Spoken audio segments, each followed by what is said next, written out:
Kenneth Norton was born on August 9, 1943.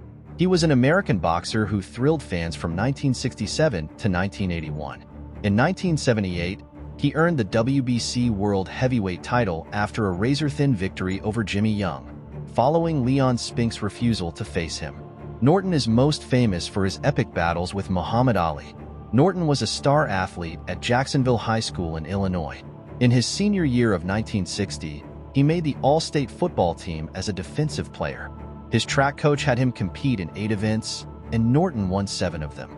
After high school, he attended Northeast Missouri State University, now Truman State University, on a football scholarship, studying elementary education. In a 1985 interview with ESPN Fitness magazine, Norton shared that he might have become a teacher or policeman if he hadn't pursued boxing. After finishing school, Norton joined the United States Marine Corps, serving from 1963 to 1967. He trained as a manual Morse intercept operator and graduated from NCTC Corey Station in Pensacola, Florida. While in the Marines, Norton discovered his boxing talent. He achieved an impressive 24-2 record and won 3 All-Marine heavyweight titles. Norton's skill in the ring earned him the North Carolina AAU Golden Gloves, International AAU, and Pan American titles, making him the best boxer in Marine Corps history. After competing in the National AAU Finals in 1967, Norton decided to go pro.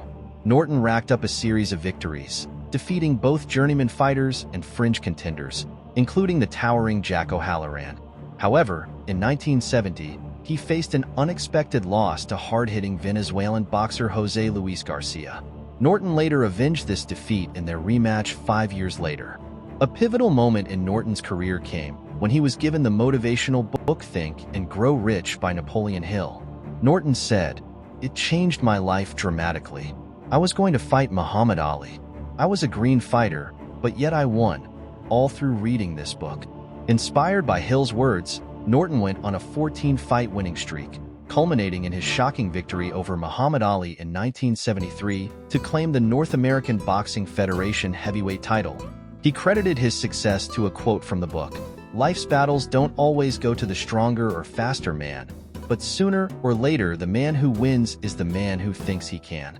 Norton's early career was marked by elusive opponents, but he gained recognition with a decisive win over respected contender Henry Clark. His big break came when Muhammad Ali agreed to a match, despite Joe Frazier's warning. Though both Norton and Frazier were top boxers in the mid-1970s, they never fought each other due to their shared trainer, Eddie Futch, and their close friendship. The highly anticipated first match took place on March 31, 1973, at the San Diego Sports Arena. Muhammad Ali, wearing a robe gifted by Elvis Presley, was the heavy favorite against Norton, who was ranked number 6 in the world.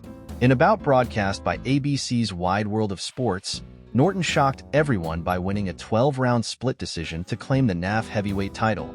During the fight, Norton broke Ali's jaw in the second round, forcing Ali to fight defensively for the remaining 10 rounds.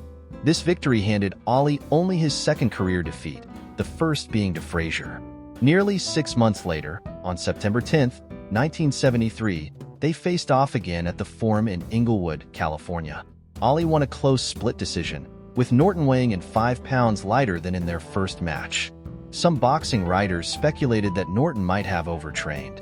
The fight was intense, with furious exchanges throughout. A loss here would have seriously challenged Ali's claim of being the greatest. In 1974, Norton faced George Foreman for the World Heavyweight Championship at the Poliedro de Caracas in Venezuela. After an even first round, Foreman unleashed a powerful uppercut a minute into the second round, staggering Norton and pushing him into the ropes. Though Norton didn't hit the canvas, he was clearly shaken and struggled to stay on his feet. Moments later, he went down twice more in quick succession, prompting the referee to step in and stop the fight, resulting in a second-round knockout for Foreman. In 1975, Norton reclaimed the NAF heavyweight title with an impressive TKO victory over Jerry Quarry in the 5th round. He then avenged his 1970 loss to José Luis Garcia by knocking him out decisively in the 5th round. On September 28, 1976, Norton faced Ali for their third and final bout at Yankee Stadium in New York City. Since their last fight, Ali had reclaimed the world heavyweight title by knocking out George Foreman in 1974. Many believe this fight marked the start of Ali's decline as a boxer. The match was a fierce and grueling battle, with the scorecards even going into the final round. Ali won the last round on both the referees' and judges' scorecards, retaining his championship in one of the most disputed fights in boxing history. In 1977, Norton delivered a stunning first-round knockout to unbeaten top prospect Duane Bobic. He then took on European titleholder Lorenzo Zanin in a tune-up fight. Although Zanin's speed put him ahead early on, Norton unleashed a flurry of heavy punches, knocking him out. Next, Norton faced the skilled #2 contender Jimmy Young in a 15-round WBC title elimination bout. Young, known for beating Foreman and top contender Ron Lyle twice, Norton won by split decision, a controversial call as many thought Young had done enough to win. This victory was supposed to set up a match with reigning WBC champion Ali, but Ali's camp declined a fourth fight with Norton.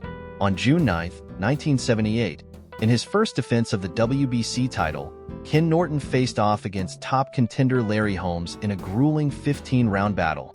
Holmes emerged victorious by a split decision. The Ring magazine later ranked the final round of this epic clash as the 7th most thrilling round in boxing history, and the International Boxing Research Organization listed it as the 10th greatest heavyweight fight ever. Following his loss to Holmes, Norton bounced back with a knockout victory over 6th-ranked Randy Stevens in 1978. Next up, he faced the powerful Ernie Shavers in a WBC title eliminator on March 23, 1979, in Las Vegas. Shavers quickly ended the fight in the first round, highlighting Norton's struggles against heavy hitters like Foreman, Shavers, and later Cooney. Despite this, Norton insisted that he was past his prime when Shavers and Cooney defeated him. Norton decided to retire from boxing at 37. But feeling unsatisfied with his exit, he made a comeback on November 7, 1980, to face undefeated Randall "Tex" Cobb in Texas. In a thrilling, back-and-forth battle, Norton narrowly won by split decision. By March 1981, Norton was still ranked among the world's top 10 heavyweights by the Ring. Norton's victory over Randall "Tex" Cobb earned him another chance at a title fight. On May 11, 1981, at Madison Square Garden, he faced undefeated top contender Jerry Cooney. Early in the fight, Cooney's punches buckled Norton. Trapped in his corner, Norton endured a barrage of heavy blows before referee Tony Perez stopped the fight just 54 seconds into the first round. With Norton slumped against the ropes, Cooney was declared the winner by technical knockout. Norton retired after this bout. Despite retiring after a crushing defeat by Jerry Cooney, Norton remained one of the sport's most respected figures, dedicating his later years to charitable work. Ken Norton passed away at a care facility in Las Vegas on September 18, 2013, at the age of 70, after suffering a series of strokes. The boxing world paid tribute to him, with George Foreman calling him the fairest of them all, and Larry Holmes saying he will be incredibly missed in the boxing world and by many. Norton was buried at Jacksonville East Cemetery in Jacksonville, Illinois.